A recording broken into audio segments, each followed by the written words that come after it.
দীর্ঘ ১৫ বছর পর শরীয়তপুর পৌরসভার খাল উদ্ধার ও দূষণমুক্ত করায় উদ্যোগ নিয়েছে জেলা প্রশাসন।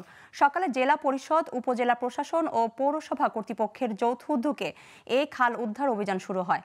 স্কাউট সহ বিভিন্ন স্বেচ্ছাসেবী সংগঠনের অংশগ্রহণে ভেঙে ফেলা হয় খালের দুপাশে গড়ে ওঠা অবৈধ স্থাপনা। সব বাধা উপেক্ষা করে খালগুলো দখলমুক্ত করা হবে বলে জানান জেলা প্রশাসক।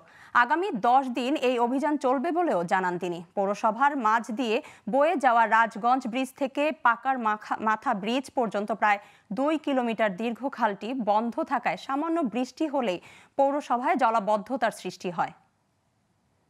খালের যে অবৈধ স্থাপনা আছে সেই অবৈধ স্থাপনাগুলোকে সরিয়ে ফেলা এবং খালে পানির যে অবাধ গতি প্রবাহ যেটা থাকে সেটাকে সুনিশ্চিত করা, কারণ এই খালের সাথে কৃষি সহ মানুষের জীবন জীবিকার একটা নিবিড় সম্পর্ক রয়েছে। সেটাকে মাথায় রেখে আমরা এখানে যারা যুব সম্প্রদায় যারা রয়েছে তাদেরকে সাথে করে নিয়ে স্কাউট সহ বিভিন্ন ডিপার্টমেন্ট সহ আমরা একটা সম্মিলিত উদ্যোগ গ্রহণ করেছি এবং এটা আজকে শুরু হলো।